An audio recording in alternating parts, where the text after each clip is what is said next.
Black Ice Chronicles Massive. This is Crazy D. What am I going to speak on today? You may ask, why do I continue to speak on the white code, which is white supremacy racism? The reason why I speak on it is so that the people who are not conscious of what's actually happening will become conscious. And for those who are conscious of it, you will realize that you are not alone in knowing and seeing what's happening to you and yours at the hands of those who live the white code. But the main reason why I talk about the white code is because other nationalities that come to America seem to want to pick up and live the white code. And what do I mean by that? You will have Africans who come here who have no knowledge or no conscious thought of Pan-Africanism to say who the real person is who is destroying Africa. And they will come here and they will pick up some of the same traits that those who practice the white code, who are considered white by skin color, they will pick up some of those same traits and try to look down on you as a black person in this country. And my thing is, with the Africans who have no sense of Pan-Africanism, for those who have a sense of Pan-Africanism, they realize that they're black and we're all in this global struggle against white supremacy and racism. But for those who don't, how can you come to America and try to look down on black people who, one, created jazz, created gospel, created blues, created hip-hop music? All of these forms of music go across the world and influence the world. The black influence from the black man and woman in America makes the difference. Everyone knows that. Everyone knows that.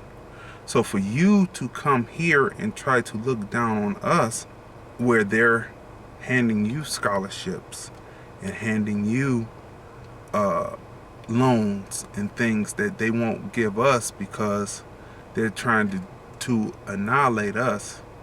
Meanwhile, over in your country, the Dutch, the French, the English, and now in certain parts of Africa, in certain countries in Africa, the Chinese are coming over and taking over land and pushing you out and doing the same things. So that's the white code.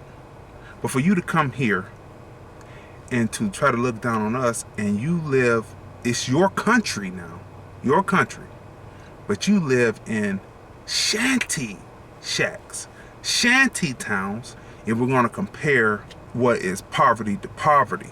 And some people that are in the projects aren't in poverty, they just won't get the loans or the housing loans to be able to move from out of the project, so they stay there, but they're not necessarily in poverty. But if you're going to compare, there is no comparison to shanty towns and projects in America. Just not. There's no comparison. So while we're feeling bad about you and we do our part, like, we don't get on the plane and travel the 17,000 miles to get back to Africa, you know, so we could take the tour, and then there's some people talking about brother, and when really you have a term for us. When we come over there, we're not black, we're some kind of other term that you refer to the whites. But when the whites come over there helping you, you got your hands out and you're beholden to them. But when we come over there, you want to use us as for your tourist attraction, and you want to use us to get the money, but you don't want to do any brotherhood unless you're Pan-African. Okay, so for you to do that, one, that's just foul. Now, take the Indians from India. We can compare again.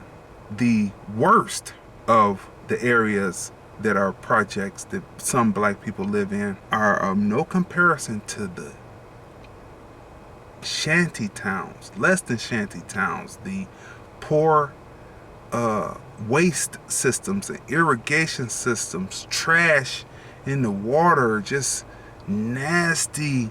And then they would have the nerve to come over and try to look down on us when we realized that most of them are considered slum dogs over where they come from. So they would come over and try to look down on us. Same thing with the Arabs.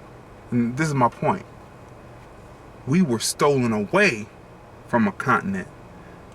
Half of us, the other half who were already here, who were black Indian, were also stolen away, shipped over, and then brought back after a generation to break down the knowledge of having been here, right?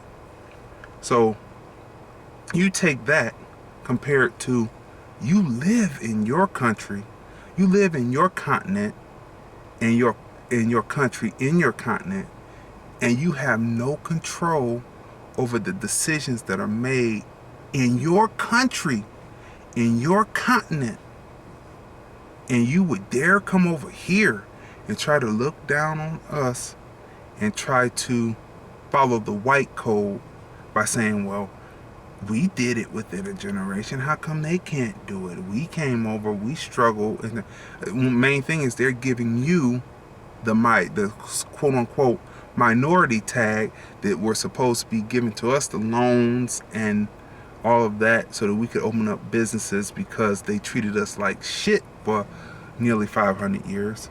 You're getting all that because they did a major trick on us. And the main trick of the white code and the global white supremacy is each area, the white supremacists will give someone coming from the outside more opportunity than they do the people who are born there. Perfect example. When Jimi Hendrix went over to England to play, the conscious black people over there got with him and said, why won't you speak out about the injustices that are happening over here, because they have you coming over here, but they treat us just like your whites treat the black Americans. So it's the same thing, except for what happens is when they bring somebody from the outside, most of the time they're unconscious to the fact that, okay, they're going to treat you nice, they're going to put you in the nicest hotels, you're going to be around the whites, but your brethren who were born and raised in that country, they treat them just like you're treated in your country. They're trying to wipe them out. So the reason why I speak on the white code is we have to now clean this shit up because we're coming down on a crunch time now. We can't have the quote unquote other minorities from other places coming over and then picking up the white code and talking against us. And in most cases, they plop down right into the black community, and we help them make it, and then in turn they don't turn around and put the money back into the community. So we can no longer afford to allow that to happen. So we have to be conscious of not only the white code with whites practicing the white code, but with other so-called minorities practicing the white code. Because remember, black people are the majority on the planet, but we don't think like a majority. We think like a minority in our different areas where we have our quote unquote freedom. So that's what I wanted to speak on today.